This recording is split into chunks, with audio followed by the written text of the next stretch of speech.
Is it lo-fi week again, you may ask? No, it's not. I'm just a noob without money. And welcome. This is a video response to Louise's Sprinkle of Glitters video about YouTube culture. Two things up front. One, sorry for my English. Two, I've never been to a gathering, any sort of that kind. Well, not a YouTube gathering, other gatherings, yes, I've been to that. But yeah, never YouTube gatherings, so have fun listening to me talk about gatherings for about 10 minutes. I have a list. I think listening to Louise's video and kind of following the YouTube culture for a while, I feel like there is a bit of a discrepancy. Let me look up words.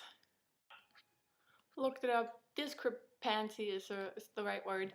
There's a bit of a gap or mismatch or discrepancy between what YouTubers put out there and what kind of fangirls or fanboys for the most kind of get out of it.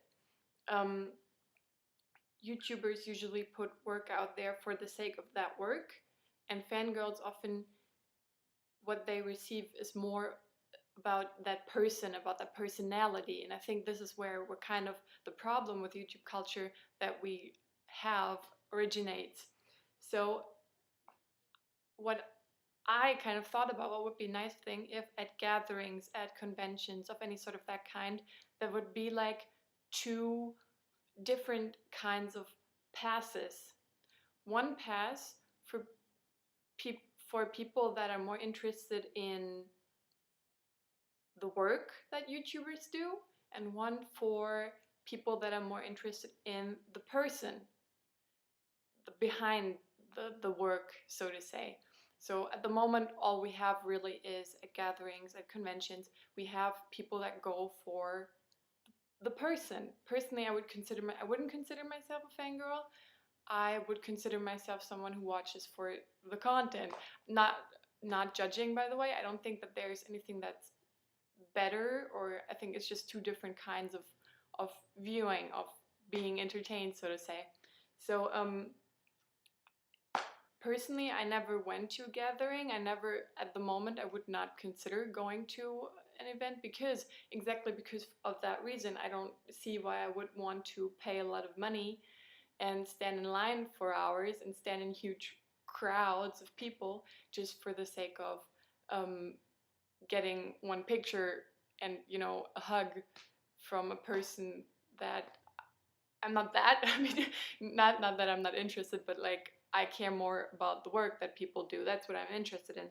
So I would like to go to a convention and see panels and hear people talk about their work, go to a screening maybe.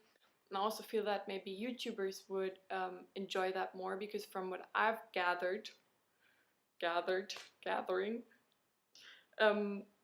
often they have a problem with that mismatch and with kind of putting their work out there but not getting a response to that work, but to their person instead. So I think YouTubers might actually really enjoy that, meeting people that are interested in talking about what they do.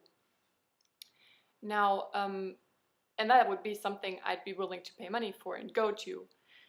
You can see from my shitty setup that I need it. I'm proving a point. I would like to see how to do things properly and, get involved in discussion about that and other topics concerning content.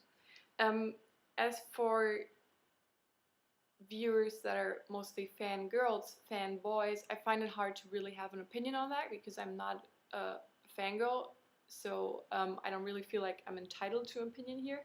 But from what I hear, from what Louise said too, it seems like it would be better to have smaller groups, to meet smaller groups of people at a convention or at a meetup like that. For someone who's a fan of the person rather than the content, the meetup could maybe be, have a meet and greet as you already do, maybe have questions about the person, and have the YouTubers talk rather about, you know, what it means to be, I don't know, a cool person, what it means to, you know, be okay with who you are, about topics like that. Now, I think we would really have to get the opinion of fangirls and fanboys to say if they maybe want smaller groups, if they want quality over quantity, so to say. If they want to have a smaller chance of actually meeting a YouTuber, but instead, if you do get a real meeting, get a real experience out of that, so to say.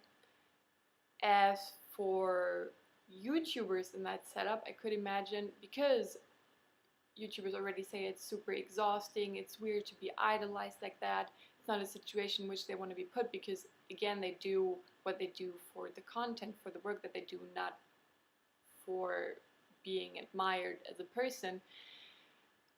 I think this is a tricky topic because people keep like brushing it off and being like, don't idolize me.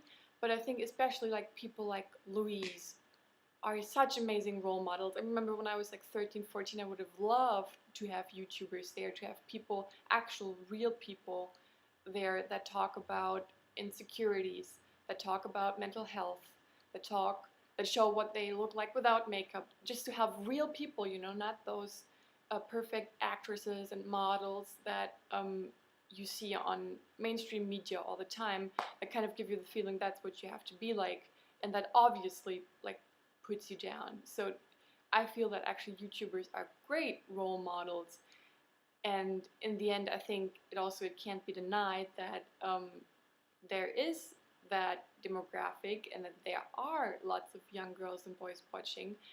That's an impressionable audience, and you can't really deny that there is a certain responsibility, you know, of, you know, what am I talking about to these young people.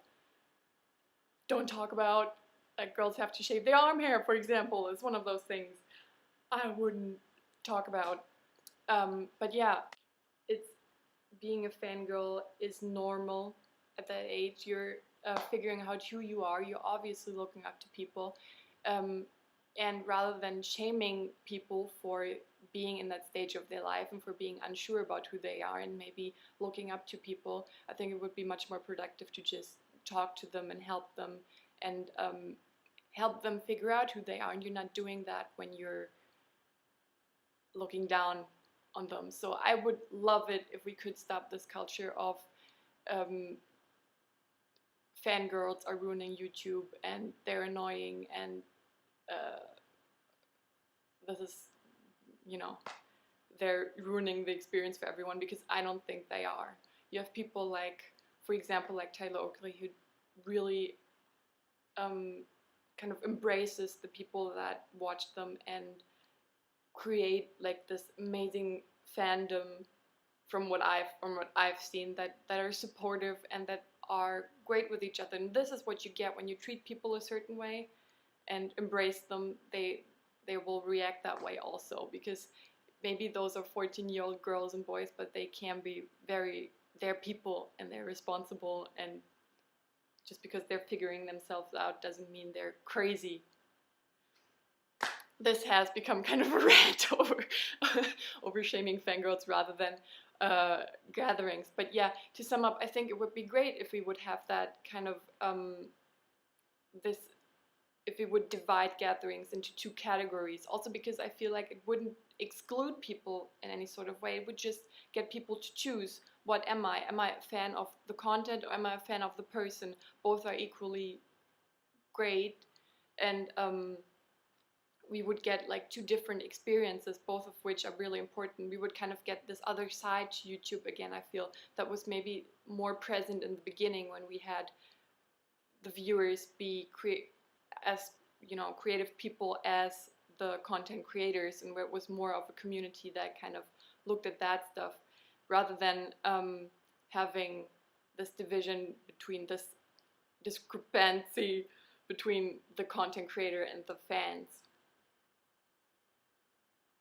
Okay, I hope this helped, and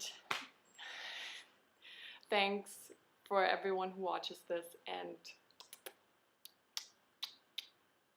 bye-bye.